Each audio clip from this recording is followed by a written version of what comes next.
Good morning po mga palangga,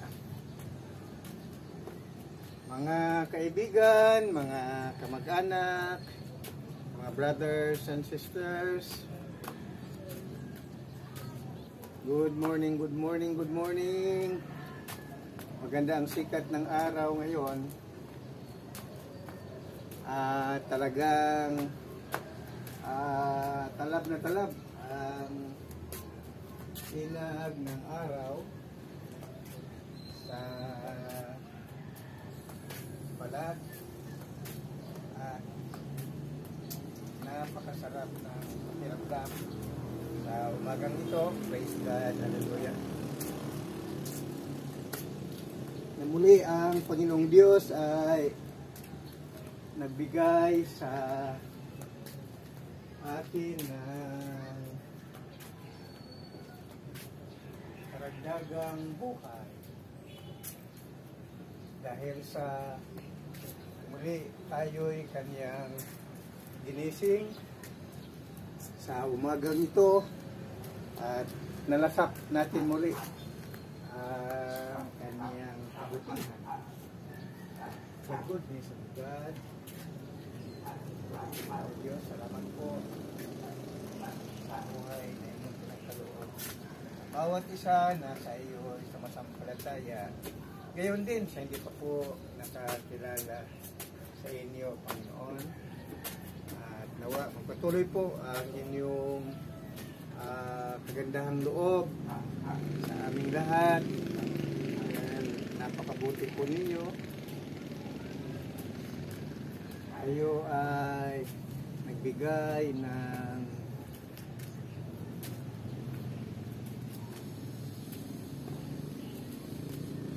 mga blessing sa lahat ng tao.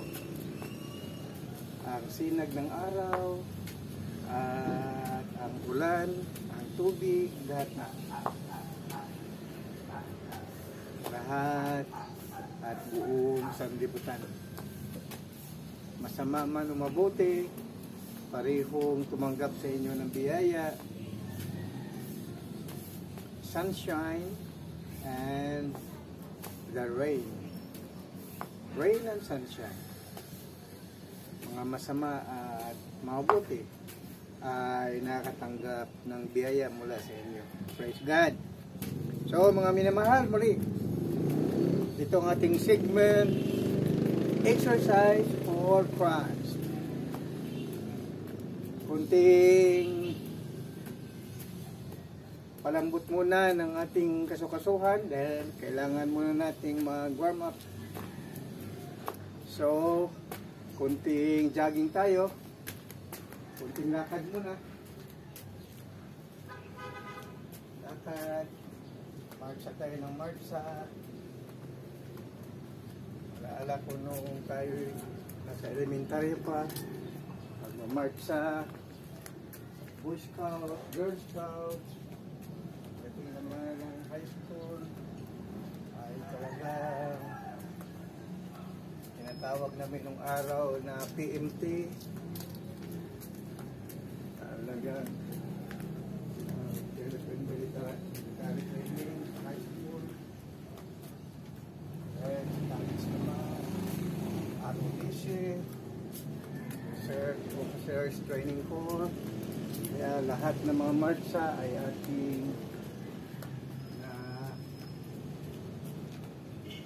ranasan maliban sa may nilakad tayo araw-araw at tumatakbo sa araw-araw at yun ay ating regular exercise.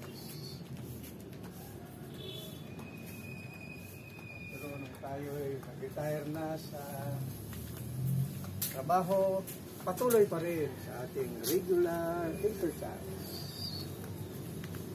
Dahil tinawag naman ng Panginoong Diyos para maghatid ng Ebanghelyo, magandang balita ng kaligtasan.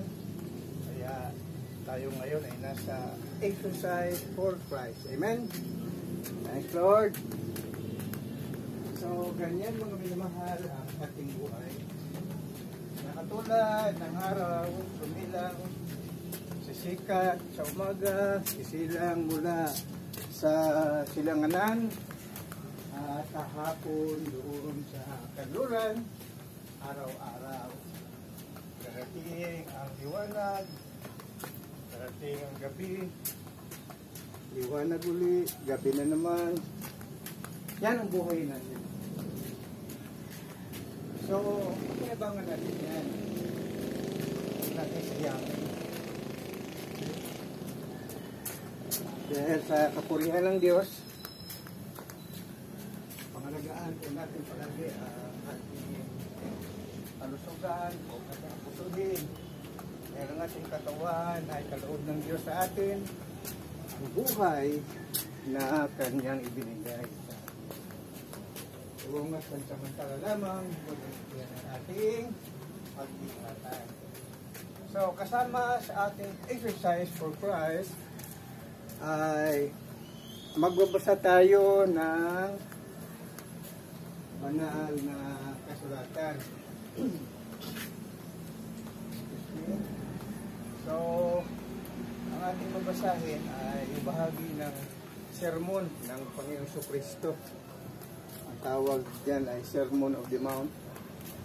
Sermon sa bundok, Sermon of the Mount.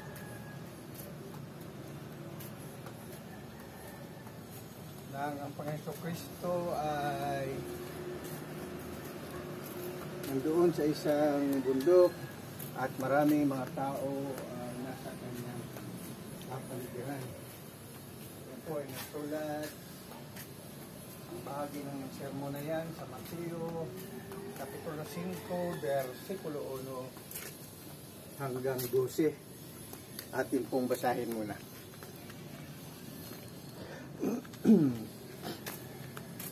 Yes, Lord. So, ito po yan.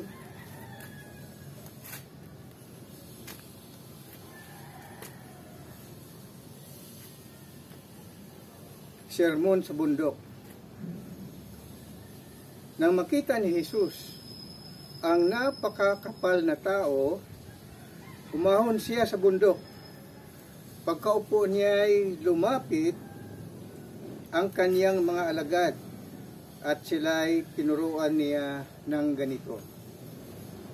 Mapalad ang mga aba na wala nang inaasahan kundi ang Diyos, sapagkat makakasama sila sa kaniyang kaharian. Mapalad ang mga nahahapis sapagkat aaliwin sila ng Diyos. Mapalad ang mga mapagpakumbaba sapagkat tatamuhin nila ang ipinangako ng Diyos. Mapalad ang mga nagmimithing makatupad sa kalooban ng Diyos sapagkat ipagkakaloob sa kanila ang kanilang minimithi. Mapalad ang mga mahabagin sapagkat kahahabagan sila ng Diyos. Mapalad ang may mga malinis na puso sapagkat makikita nila ang Diyos. Mapalad ang mga gumagawa ng daan sa ikapagkakasundo sapagkat sila ituturing ng Diyos na mga anak niya. Mapalad ang mga pinag-uusig dahil sa kanilang pagsunod sa kalooban ng Diyos, sapagkat makakasama sila sa kaniyang kaharian. Mapalad kayo kapag dahil sa akin ay inaalimura kayo ng mga tao, pinag-uusig at pinagwiwikaan ng lahat ng uri ng kasamaan na pawang kasinungalingan. Magdiwang kayo at magalak sapagkat malaki ang inyong gantimpala sa langit. Gayon din ang ginawa ng mga tao sa mga propetang nauuna sa inyo. Mateo Kapitulo 5, versikulo 1 hanggang 12. So, ito mga minamahal, ang isa sa mga bahagi ng sermon ng Panginoong Kristo sa bundok doon sa Israel. So dito mga minamahal, ay bigyan natin ito ng paliwanag upang lalong mapagbulay-bulayan natin ang mga talatang naririto. So sa versikulo 1 hanggang 2, nakita ng Panginoon Kristo na napakaraming tao na naghintay ng kanyang sermon at kasama ang kanyang mga alagad at sila'y tinuruan niya. Kaya ito yung ang subtitle ay Ang Mapalad. So, the blessed o ano ang mga pagpapala na matanggap ng mga tao. Kaya iba't ibang mga kaparaanan na ang tao'y tatanggapin niya ang iba't ibang klaseng blessing, mga pagpapala mula sa Diyos. Pero ang pinaka blessing talaga para sa mga tao ay makapiling ang Diyos sa kanyang kaharian doon sa sangkalangitan. Kaya itong sermon na ito ay nagbibigay ng pag-asa sa mga tao. Ang karamihan po rito ay ang mga taong nawala na ng pag-asa. Katulad dito sa versikulo 3, mapalad ang mga aba na wala nang inaasahan kundi ang Diyos, sapagkat makakasama sila sa kanyang kaharian. Ito'y naranasan natin ito mga kapatid, maaaring ito'y naranasan nyo rin, na di po ba minsan ay parang naramdaman ninyo na parang abandonado tayo, yung bang hindi na tayo pinapansin ng lipunan, hindi na tayo pinapansin ng mga dating kaibigan, hindi na tayo pinapansin ng ibang mga kamag-anak dahil ang kanilang iniisip ay wala nang kapakipakinabang sa atin, o kaya wala na tayong kabuluhan sa kanila, at ang nangyayari ay nag-iisa ka na lang at wala ka nang mapuntahan o wala ka nang maaasahan kundi ang Diyos na lamang. So ibig sabihin, tayo mga kapatid, sa ating karanasan sa buhay ay hindi talaga tayo dapat mawalan ng pag-asa, dahil mismo ang Panginoong Diyos ay nagbibigay siya ng pangako na dito sa versikulo 3, mapalad ang mga aba na wala nang inasahan kundi ang Diyos, sapagkat makakasama sila sa kanyang kaharian. Ito naman ay salungat naman doon sa mga tao na yung bang ang kanilang inaasahan ay mga tulong ng sanlibutan. Katulad halimbawa ng nasukol na siya sa lahat ng mga bagay at may kasabihan dyan na kapit patalim. So, ang nangyari sa tao dahil sa kanyang kahinaan ay sa kapit patalim, ibig sabihin, alam niyo naman yung patalim, may patalim na kabilaan ng kanyang talas, ay mabuti sana kung isang talas lang, ngunit kung double blade ay napakahirap noon dahil masugatan talaga ang mga kamay. Yun po ang sa literal na paliwanag diyan tungkol sa kapit patalim. Pero iba ang kung kakapit ka sa Diyos, na ang Panginoong Diyos, kung ikaw ay kakapit sa Diyos, hindi lamang ikaw ang kumakapit, kundi ang Diyos kakapit din sa iyo.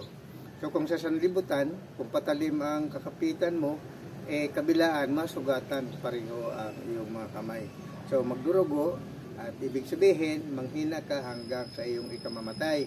Kaya maraming mga tao na namatay dahil sa consumption, dahil sa sila ay ang inaasahan nila sariling lakas at ang mga tao na makakatulong na inaasahan niya. So ang turo dito mga minamahal sa versikulo 3, huwag kang umasa sa kapwa mo tao. Hayaan mo na mismo ang Diyos, doon ka umasa sa Kanya dahil ang Diyos na ang gagawa ng paraan. Amen? Kaya ang sabi rito, mapalad ang mga aba na wala nang inaasahan kundi ang Diyos, sapagkat makasama sila sa Kanyang harian. So maliban diyan sa ang Diyos ay tutulong sa iyo, ay may pangako pa na ikaw ay mananahan sa Kanyang kaharian. So, mga minamahal, kailangang huwag tayong mawala ng pag-asa. Habang tayo ay nabubuhay sa mundong ito, may pag-asa. Anong pag-asa natin? Ang Diyos. Amen? Dito naman sa versikulo 4, mapalad ang mga nahapis sapagkat aaliwin sila ng Diyos. So ito, mga bagay na ito, literal, kalungkutan ito na darating sa buhay ng tao. Minsan ay may mga kasakunaan na darating sa tao, may mga bagay na magbigay ng kalungkutan sa tao at halos magpupumutok na puso at yung damdamin at isipan na halos bibigay ka na at lugmok na. Kaya kalungkutan ang namumutawi. Pero hindi dapat ganoon mga minamahal. Dahil sa magitan ng sermon ng Panginoong Hesukristo ay nandyan lang siya, katabi palagi, nasa malapit lang siya sa ating piling. Kaya ang sabi rito, mapalad ang mga nahapis, ibig sabihin yung nasa kalungkutan, aaliwin sila ng Diyos. Amen? Kaya di po ba pagka tayo na sa kalungkutan, gusto nating lalakad tayo para tayong naghanap ng isang lugar para maibsan ang ating kalungkutan. Kaya makikita natin ang kapaligiran, makikita natin ang kalikasan, makalanghap tayo ng hangin na sariwa, at kung sakaling malapit ang mga ilog, makita natin ang mga naglalanguyang mga isda, ang mga gumagalaw na mga alon, ang mga nagsasayawang mga sumasayaw ng mga dahon, nagandahang mga bulaklak, at mga humahalimuyak na simoy ng hangin dahil dala-dala ang kabanguhan ng kapaligiran.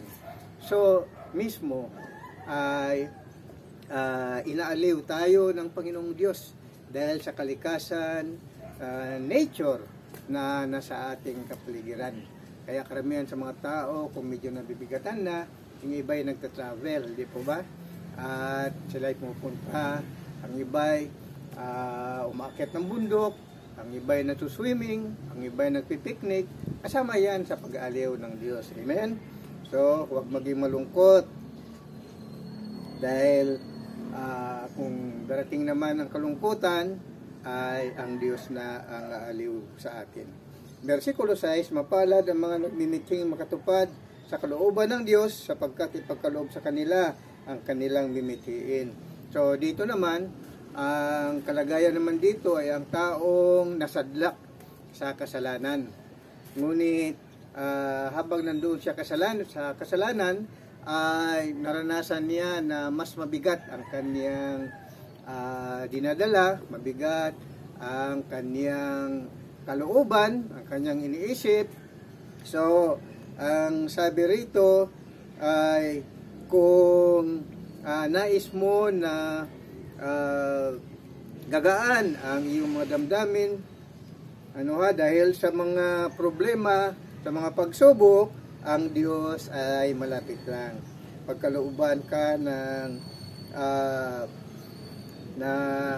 mga bagay na iyong pinapangarap.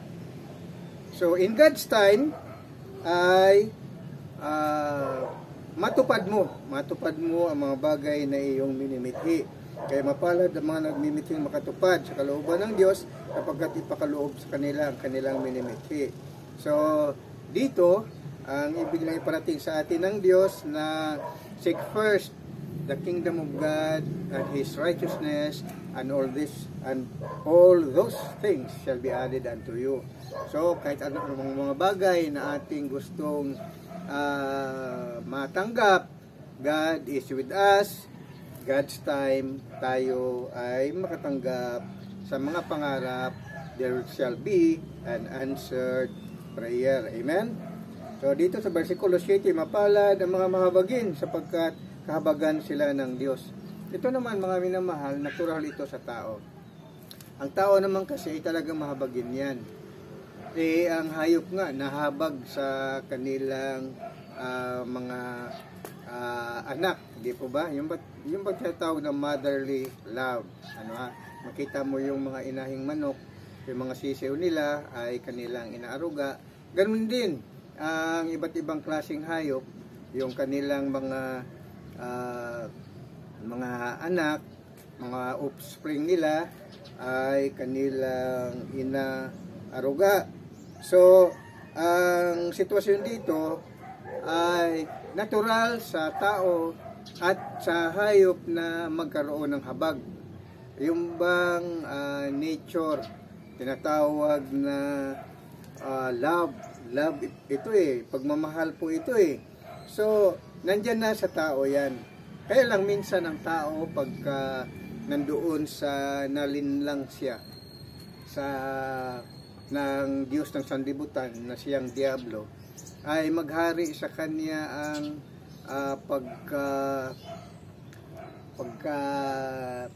tawag dito, yung bang kapusukan ng damdamin na minsan nawala sa kanya ang pag-ibig. Pero ang tao talagang ginawa ng Diyos, dahil ang Diyos ay pag-ibig, so tayo ay may pag-ibig din sa ating kapwa, sa ating sarili, at later on ang Diyos. Parang yan ang sitwasyon. Kaya dito, ang pagkahabag ay ang pagiging mapagmahal ng tao.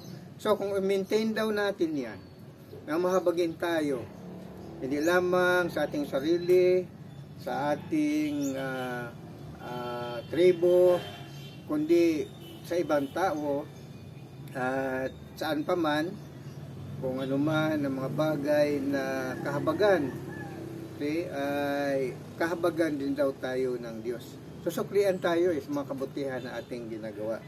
Kung nahabag tayo sa ating kapwa, minamahal natin ang ating kapwa. Isa nga yan sa mga alituntunin ng Diyos sa kanyang utos.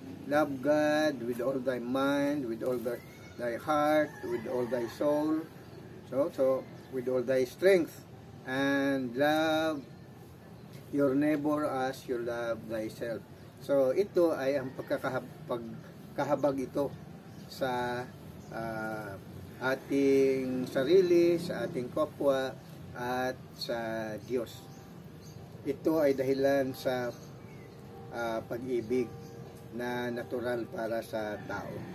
So sa versikulo 8, mapalad ang mga may malinis na puso sapagkat makikita nila ang Diyos. O dito naman, yung sa totoo lang, yun ang ibig sabihin nito. Yung bang hindi mapagkunwari, yung bang walang kaplastikan, di ba? Kaya nga lang, karamihan ngayon sa mga tao ay ang sitwasyon ay namuhay sila sa mga kaplastikan, sa mga pagkukunwari. Na sa harapan sila ay mabait, yung pala pagtalikod ay sila ay ugaling aso na. Yung pala mabuti lang pagka ikaw ay nasa harapan, pagtalikod naman ay ikaw ay sinisiraan na. So dito na ibig sabihin na hindi ka dapat, kung ang tao ay malinis ang puso, hindi siya gagawa ng kasamaan sa kanyang kapwa. Kaya ang Diyos ay siya ang nakaalam sa damdamin ng tao, sa iniisip ng tao, at kung ano ang sapantahan ng puso ng tao. So, mismo ang tao ay alam niya ang kanyang ginagawa. Ngunit, mas marunong ang Diyos, mas alam ng Diyos ang kabuuhan ng katauhan ng isang tao. Nakatingin siya sa ating mga puso, kaya wala tayong mailihim sa Diyos. So, mapalad ang mga taong may malinis na puso.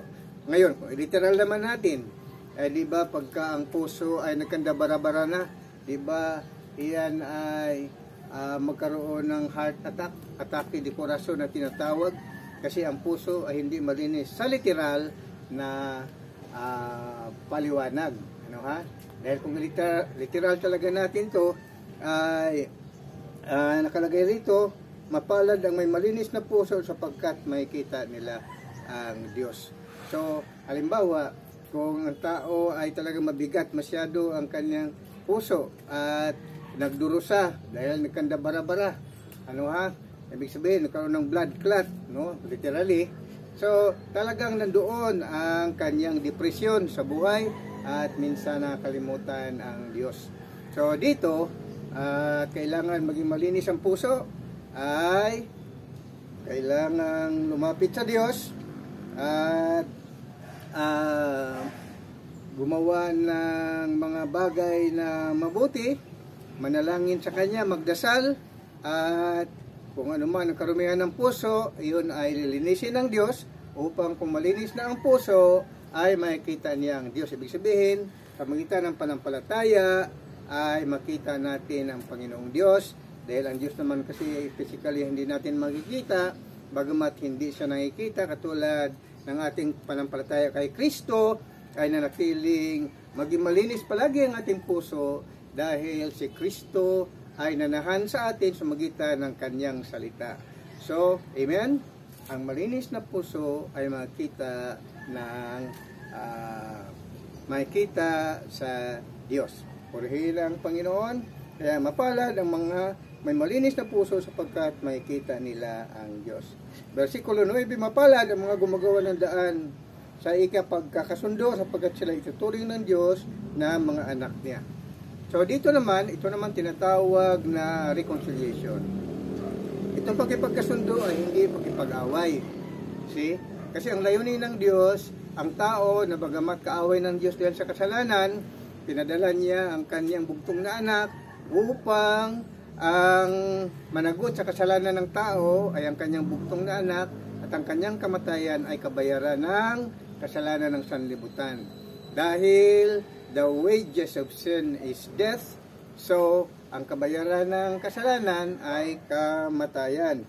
Kaya sa magitan ni Kristo, bagamat tayo kaaway ng Diyos dahil sa ating kasalanan, tayo ipinagkasundo ng Panginoong Kristo sa Diyos upang tayo ay hindi na maging kaaway ng Diyos at tayo ay makapiling sa kaharian ng Diyos at ituturing niya tayo ng kanyang mga anak. Dahil ang Kristo, siya ang Prince of Peace. Kaya kapayapaan palagi ang kanyang ibinibigay. So kung halimbawa ay ang tao ay mahilig sa away, mahilig sa gulo, mahilig sa satsat daldal bunganga, pinapasama ang tao dahil sa hindi malinis ang kanyang mga ginagawa, kaguluhan lamang. So anong kahinatnan noon? Siya ay hindi maituring na anak ng Diyos, kundi anak siya ng Diablo. Kasi si Satanas walang ginagawa kundi ang pumatay, ang sumira sa mga pamilya, sumira sa kalikasan, lahat na lang. So, mga minamahal, upang maging mapalad at ituring tayong mga anak ng Diyos, ay kailangan maging mapayapa tayo, maninirahan sa kapayapaan. At iyan ang dapat nating gawin. Amen? So dito naman, versikulo 10, mapalad ang mga pinag-uusig dahil sa kanilang pagsunod sa kalooban ng Diyos, sapagkat makakasama sila sa kaharian ng Diyos. So sino mga pinag-uusig? Yung mga tao na gumagawa ng mabubuti, ngunit dahil sa inggit ng iba, ay gagawan sila ng kasamaan. Uusigin sila, gagantihan sila, may paghiganti ang mga tao. Kahit nang ginagawa mo ay mabuti, ikaw ay pinapasama. Kaya ang pag-uusig ay panggigipit sa iyong kapwa. So, itong mga bagay na ito, iwasan natin ito mga minamahal, dahil ang kailangan ay kung manatili tayo na sumusunod sa kalooban ng Diyos, ngunit nandyan pa rin ang panggigipit sa atin, ang pag-uusig, ay kailangan tayo ay magpatuloy sa ating panampalataya sa Diyos, dahil ang sabi rito, sapagkat makakasama sila sa kanyang kaharian. So, nandyan ang pagtitiis sa mga pag-uusig, nandyan yung pagpapatawad habang ikaw ay inuusig.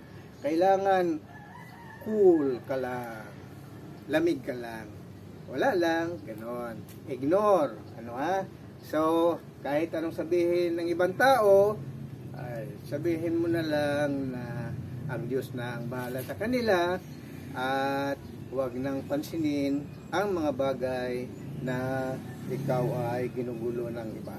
Amen?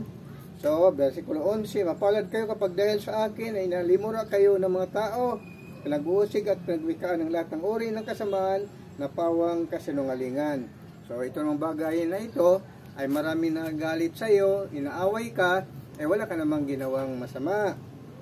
At minumura ka dahil sa ginagawa mong kabutihan. At kahit na gumagawa ka ng kabutihan, naging mabait ka, ay inaaway ka pa, pinapasama ka pa, at ikaw ay inakusahan pa ng mga kasinungalingan kahit ang ginagawa mo ay nasa katotohanan. So, ang sabi rito sa mga bagay na mga ito, na yung mga kagipitan, mga pagsisinungaling at pagmumura ng tao laban sa mga makadiyos na mga tao, ang sabi ng Diyos sa versikulo 12, magdiwang kayo at magalak, sapagkat malaki ang inyong gantimpala sa langit, gayon din ang ginawa ng mga tao sa mga propetang nauna sa inyo. So, ibig sabihin, pagtiisan natin ang lahat ng mga bagay, mga minamahal, kung tayo may inuusig, inaaway, inaalimura, kinainggitan, at pinapasama ng mga tao ng sanlibutan, tayo manatili sa ating pagmamahal sa kanila, manatili tayo sa ating panampalataya sa Diyos, tayo mapagpatawad, huwag makipag-away, manatili tayong mapagpakumbaba, at huwag magmataas, at huwag magsinungaling, iwasan natin na tayo ay gagawa ng masama, upang ang kabutihan ng ating ginagawa ay mahayag naman sa iba, hanggang sa darating panahon ang Diyos ay ating makapiling doon sa kanyang kaharian. Amen? Praise God. Hallelujah. Magandang umaga mga kapatid. So ito ang ating segment ng Exercise for Christ. Binasa natin ang sermon sa bundok ng Panginoong Jesucristo tungkol sa sino ang mapalad. Mateo Kapitulo 5, versikulo 1 hanggang 12. Amen? So, tayo konting palakad-lakad na naman. At kinapawisan naman tayo. At magpasarap ng sinag ng araw. Praise God. Hallelujah. So, tayo'y mag-jumping jack. 1, 2, 3, 4, 5, 6, 7, 8, 7, 6, 5, 4, 3, 2, 1. 1, 2, 3, 4, 5, 6, 7, 8, 7, 6, 5, 4, 3, 2, 1. 1, 2, 3, 4, 5, 6, 7, 8, 7, 6, 5, 4, 3, 2, 1. Thank you, Lord Jesus. Praise God. Hallelujah. Hallelujah. Hallelujah. Purihin ka, Diyos. Salamat sa magandang kalusugan, Panginoon. Nawa, o Diyos, yung mga tao na nasa balik ng karamdaman, sila po inyong pagalingin upang sila rin po ay makapag-exercise for God. So, mga minamahal, tayo ngayon ay mag-inhale, exhale.